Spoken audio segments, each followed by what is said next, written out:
and the consequences of the pandemic, things are worse than ever. We have to do nation building at home.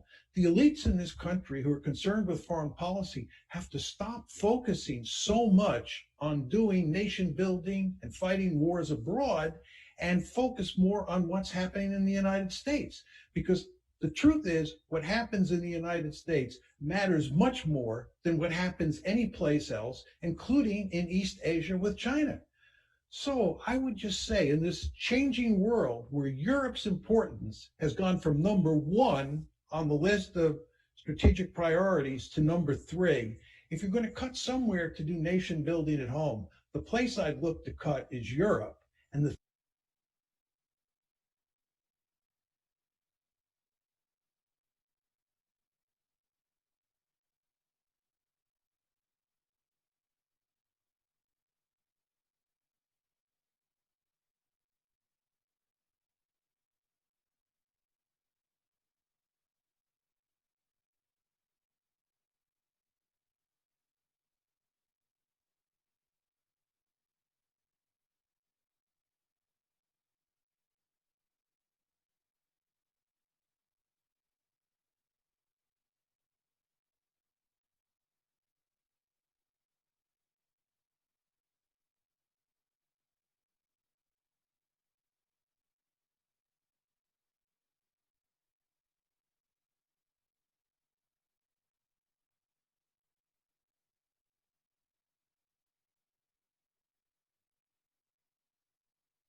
We're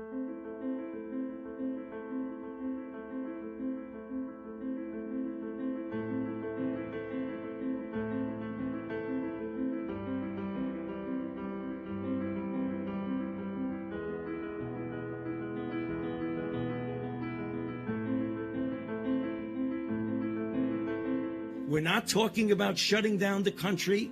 We're not talking about locking down. We're talking about intensifying the simple public health measures that we all talk about. Mask wearing, staying distance, avoiding congregate settings, doing things to the extent that we can outdoors versus indoors. If we do that, we'll be able to hold things off until the vaccine comes.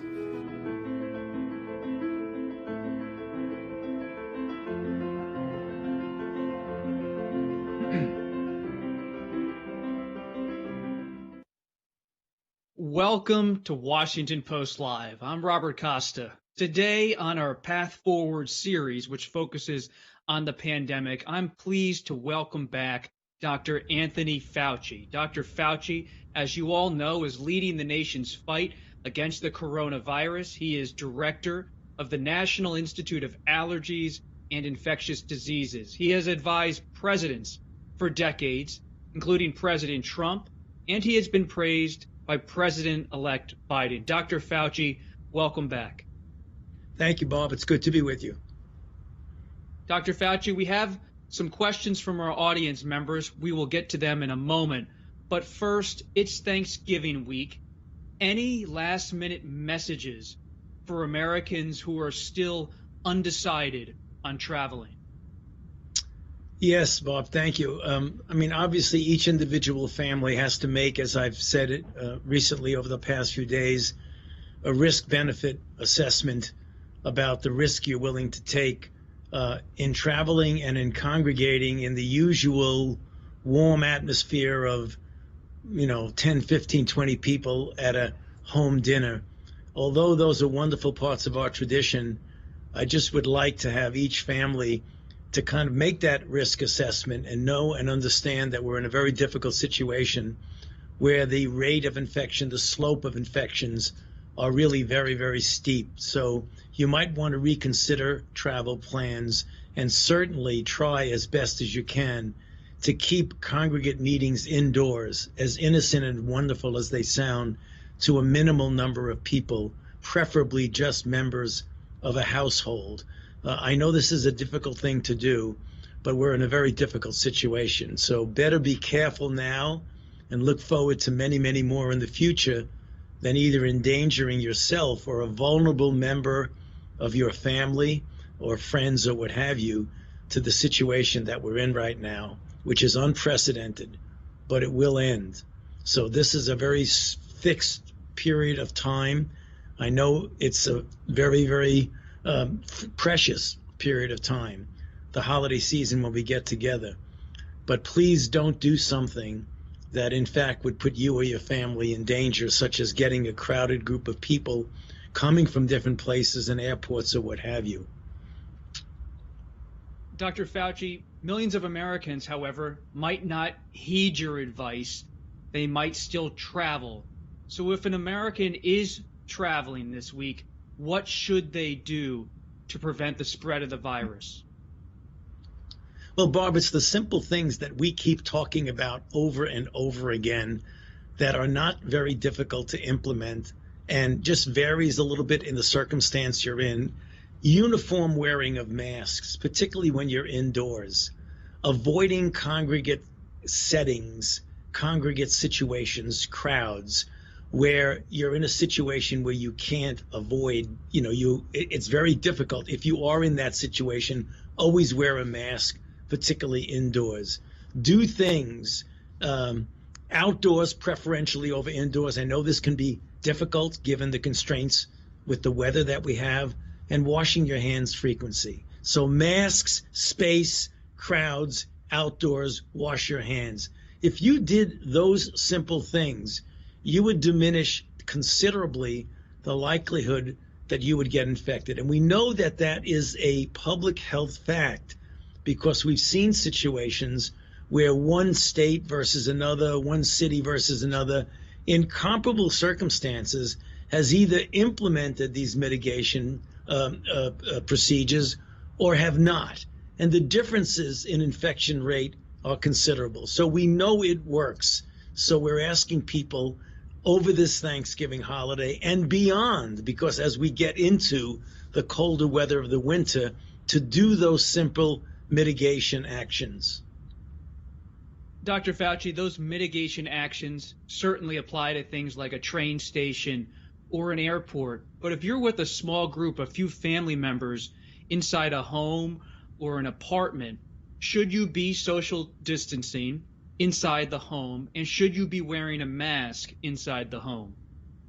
Well, the answer is you've got to use some common sense in the situation that you're in. And I think when most people are asking, you're in the home, the safest thing you can do is to confine the activities in your own home with the immediate occupants of that home. If you have a situation where you have to, given the social situation, bring in people who in fact are not members of the immediate household, try to ascertain whether or not they have been actually practicing the same sort of safe procedures that you. Have they created their own bubble? Have they avoided the types of contact that put them at risk? If they do, or if they are in your home, you should wear a mask indoor as much as you possibly can. Now, obviously, common sense, you're sitting at a table, particularly over the next couple of days when you're dealing with the Thanksgiving holiday. You can't have a mask on as you're eating and drinking. But in other areas, at other times when you're in the house, if you have people in your home that are not members of the immediate household and you're not really sure as to their level of exposure, then to the extent possible, you should wear the mask indoors, with the obvious exception of when you're eating or drinking. And I think people need to remember that the kinds of infections, Bob, that we're seeing now are infections in the exact setting that you're talking about. A dinner, a social gathering, 5, 10, 15 people, seemingly innocently and inadvertently getting together, enjoying themselves. But what we're seeing, given the fact that people who are asymptomatic, namely without symptoms, who can come into that sort of setting and inadvertently and innocently infecting people because you're indoors, you're not wearing a mask, you don't have the kind of ventilation and moving of air that you have on the outside. And we are actually seeing in reality, not hypothetically, but in reality, we're starting to see a considerable number of instances of cases where you have that same sort of innocent family and friends gathering indoors that are turning into places where the virus is spread. So to the extent possible, as difficult it is from a social standpoint to avoid that, please try to avoid that and constrain the kinds of things you do to the immediate family and people that you're sure that they're being careful. Dr. Fauci, are there ways to be vigilant even in small settings? You said people could be asymptomatic, but are there any telltale signs or minor symptoms people should be on the lookout for this week? Well, yes. I mean, obviously, the early symptoms of COVID-19 disease are very similar to a flu-like syndrome. You may or may not have fever, and I don't think you need to rely on fever, that if you don't have a fever, you're okay, because plenty of people in the very early period of time don't have fever. But it's something like a sore throat, kind of a scratchy feeling, maybe some fullness in your upper airway, some muscle aches, a feeling of fatigue. And then many people now have this curious loss of smell and taste. So if any of those symptoms appear, people should be careful and either stay home, try to get tested if you possibly can to know whether or not you're infected. And if you are, obviously, you should isolate yourself. If you get into some difficulty, you should notify your physician but the best thing to do is stay home. So if someone comes in and says, I kind of feel bush today, I'm tired, I got this little scratchy feeling in my throat, I feel a little achy, that's a telltale sign. Here is a question from one of our audience members, Kathleen Fouth of Illinois. She wonders, can someone who is tested positive and recovered 2 months ago spread the virus to others if they are exposed to it again? So, that's kind of a mixed question. If you were infected once and you've tested positive, and a couple of months later there have been instances unusual of reinfection, but if you're 2 months out, even though some of the really sensitive tests indicate a degree of positivity, if you're that far out, it's extraordinarily unlikely that you are infectious. Very likely that you are not, because what you have periods of time are fragments of the virus that are not infectious, that the very sensitive tests can pick up. So the general rule is if you're 10 days from the onset of symptoms, you're in good shape. You want to get tested, you can get tested. And if you have availability of testing, the original recommendation was 2 tests 24 hours apart. But we're finding that people from 10 days from the onset of symptoms, if your symptoms persist, it is conceivable that you might still be, so you got to be careful. You don't want to be out there if you're still symptomatic. That's when you should stay home. One other question about Thanksgiving. With so many Americans still choosing to travel, we've seen over 250,000 Americans already die from this pandemic. How could this escalation in travel for Thanksgiving affect the number of cases and the death toll moving forward? Well, that's a very important question, Bob, and that's one of the things that we're really concerned about. If you look at the curves, we are in a very steep escalation of cases right now in the mid-fall season. If you look at the slope of the increases in the early spring that we had the northeastern part of the country dominated by the New York City metropolitan area, then we had the early summer, midsummer, when we were trying to open up the country, and the South dominated it. Now what we're seeing, almost the entire map of the country is lighting up with the dark colors, which indicate increased test positivity. And the slope is like that, which means that if in fact you're in a situation when you do the things that are increasing the risk, the travel, the congregate setting, not wearing masks, the chances are that you will see a surge superimposed upon a surge. And you're not going to see the results of that because things lag by a couple of weeks. So what we're seeing now is what happened 2+ weeks ago. What we're doing now is going to be reflected 2-3 weeks from now. So what we want to make sure we don't do is, as we enter into the more risky part of the year, weather gets colder, more people stay indoor, that you don't exactly exacerbate the problem that already exists. And the reason I think it's important, doubly sure of that, is that help is on the way. We have at least 2 highly efficacious vaccines that will likely be given to people at the highest risk and the highest priority towards the middle and end of December. As we get into the subsequent months, more and more people will be able to be vaccinated. So I take this not only as good news in and of itself, because of the benefit of adding the vaccine to your toolkit of prevention, but it should be, in my mind, an incentive for people, despite the fact that we all have COVID fatigue, an incentive to double down and be even more conscientious about the public health measures that I've asked. Because if help is on the way, you want to hang in there, not get infected, not infect your loved ones, because there is help that is close by, and it'll be getting better and better as the months go by.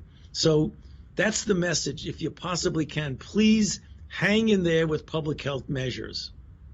That is the carrot of the message. But what about the stick here? You mentioned a surge upon a surge. You also have access to the modeling. Can you be blunt, Dr. Fauci? What does a surge upon a surge actually look like in the United States? Well, Bob, if you look at the surge that we're in right now, you're talking about, 200,000 new cases a day. We've been over 100,000 a day for the last 20 days, I believe. About an average of between high 1,000, close to 2,000 deaths, 80,000 plus hospitalizations. If you look at the number of cases that go from 10 million to 11 to now we're at 12 million, and you look at the number of deaths and you count the days between now and the end of the year, we're now at over 250,000 deaths, 250,000 deaths. You could get well over 300,000 and close to even more than that if we don't turn things around. In the same breath I say that, Bob, I want people to realize I don't want this to be a doomsday statement. It is within our power to not let those numbers happen. So just because you hear numbers from the models and you wanted concrete numbers, I gave them to you. The fact is you don't have to accept those numbers as being inevitable. There are things you can do about it. I showed you the curve has that steepness. You can do that to the curve. We know that those things work when you compare those who've done it with those who've not. So the numbers can be stark, they can be sobering, in many respects they can be frightening, but we have the tools to prevent that from happening. It's literally within our power to do that. Dr. Fauci, what is herd immunity, and when do you expect the United States to get there? Well, herd immunity, sometimes the terminologies we use confuse people. What herd immunity means is that when you get a certain percentage of the population that is protected against infection, either by natural infection, and we're not even close to herd immunity now, as proven by the fact that we have had spikes in areas that had previous spikes. So the previous spike didn't prevent them from the subsequent spike. So herd immunity is when you get a large proportion of the population that's protected, which means those who are vulnerable and not, either the vaccine doesn't work in them, they have a bigger susceptibility to getting adverse effects of and deleterious consequences of the infection. The fact that you have so many people that are protected, the virus, if you want to use a metaphor, has no place to go. It's looking for vulnerable people, and most of the population is protected. That's how viruses die out. That's how we smashed measles. That's how we smashed polio. That's how we smashed smallpox. So that's the reason why you have an efficacious vaccine. You want to get as many people protected so that it's almost like if you have a herd of strong animals, you see it in the movies about going into Africa and the beautiful scenery you see about herds of wildebeest or what have you. You have the herd that's really strong. You have some weak ones in there. So when someone, maybe the metaphorical lions, trying to get in there and take care of the weak ones, the strength of the herd protects the vulnerable ones. That's what you mean by herd immunity. So it's a question of two components, an efficacious vaccine and getting as many people vaccinated as you possibly can. Those two combinations together, those two ingredients could protect everyone, which gets to another important question that people keep asking. We've got to make sure we engage the community to realize that the decision about the safety and the efficacy of a vaccine and the speed with which we did it, the speed was based on very exquisite scientific advances and an enormous amount of resources that were put into Operation Warp Speed to make this happen. There was no compromise of safety, nor was there compromise of scientific integrity. Now, we've got to get the people to realize, the decision. Right. Go ahead. Now, let me just finish. I didn't mean to interrupt. The decision to say that this vaccine is safe and effective, the data are analyzed by a completely independent board, the Data and Safety Monitoring Board, which in fact doesn't have to answer to the administration, doesn't have to answer to the company. They're independent. They look at the data, and they've said in both of those vaccines, both the Moderna and the Pfizer, that it is efficacious and it's safe, and it protects you even against serious disease. Those data then get analyzed by career scientists at the FDA in association with an advisory committee that, again, is independent. When that decision is made, all of the data is going to be seen by scientists like myself and my colleagues. So the process is independent and it's transparent. So I know there's been a lot of mixed messages that maybe have come out, but one needs to appreciate that this is a solid process. So when they say that the vaccine is safe and effective, if we want to protect the individual and all of our society, we should take the vaccine. And I can tell you, when my turn comes up and the FDA says that this is safe and effective, I myself will get vaccinated, and I will recommend that my family gets vaccinated. Dr. Fauci, you just outlined why you believe the process is independent and valid and should be trusted. Do you then approve of the efforts by states like New York and California to review the vaccines for safety and efficacy on their own? Are those efforts necessary? Well, I can understand, though I don't agree with their doing that, because I think what they have heard, unfortunately, what I had referred to a moment ago as mixed messages from Washington. So, I mean, I don't fault them for wondering what's going on, but I can tell them, if they're listening, and I hope they are, that the process really is a sound process. One of the difficulties about taking that approach is that it then maybe sheds some doubt on the process that I'm extolling now as being a firm process. So I understand why they may want to do it because of the mixed messages, but hopefully I can appeal to them to say, yes, you can look at the data, but everybody should be looking at the data. There's nothing wrong with that. But trust the process because it's a sound process. Beyond sending mixed messages, could those reviews by states also delay Americans from having access to a vaccine? Well, I hope not. I mean, like I mentioned, I understand what the governors in question, why they want to do that, even though I disagree with it. I would hope that if they do that, they do it in an expeditious manner that doesn't delay anything. You've mentioned the two vaccines. What about the news on AstraZeneca? What's your response to their report on Monday about an effective vaccine? Well, the data from what I've seen, remember, this is press release, so I am going to be briefed no later than tomorrow morning by the company. I was going to try and squeeze it in today, but today's been a very, very busy day, but no later than tomorrow morning. The data, when someone says that in at least one component of the trial, it was a little bit confusing about the doses, and we can get into that, but it might be a little bit too granular for our discussion today. But to have a 90% efficacy in one of the components, namely one dose range of the components, which was a half a dose first, followed by a full dose, that's good news.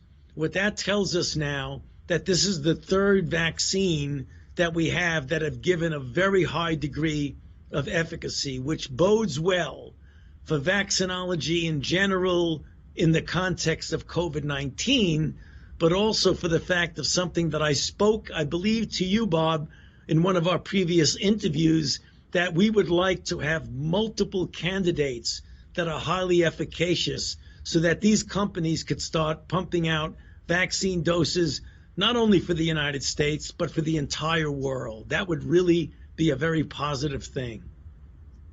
You have a good memory. That's exactly right, Dr. Fauci. I'd like to come back to the science of this virus. What are the long-term side effects? Are you learning anything new?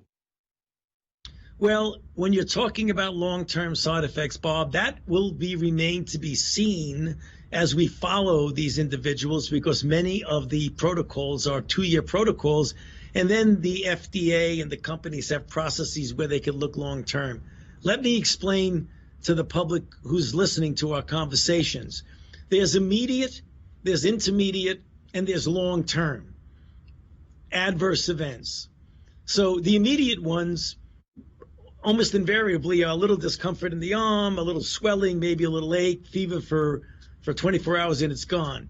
The intermediate may be, a few days later where you get a reaction the way has happened with other vaccines years and years ago when there was Guillain-Barré associated with the pandemic flu vaccine. We haven't seen any of those serious adverse events that we'd be worried about. When you talk about longer range, if you look at the history of vaccines, more than 90%, closer to 95% of the longer range effects occur somewhere between 30 and 45 days. Something like that, maybe give or take a few days to get it correctly. That's the reason why the FDA appropriately said we don't want to think in terms of an EUA, an emergency use authorization, until we get 60 days beyond when 50% of the people in the trial have gotten their last dose. So that may seem a little, strange to people. But the fact is that is a very prudent way to rule out any overwhelming majority of any serious effects. They're still going to be looking a year and 2 later, but the bulk of things that might happen have already been looked at by that 60-day wait before you allow the EUA to actually be issued so that people will get the vaccine.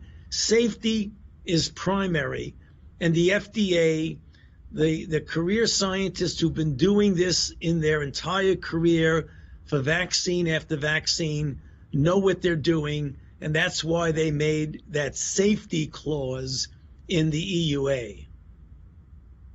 Dr. Fauci, can you walk through the accuracy of current tests? People are wondering this week what to do, which test to take.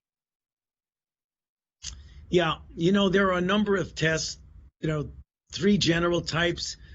Tests for the actual virus itself. It's a PCR, it's a molecular test.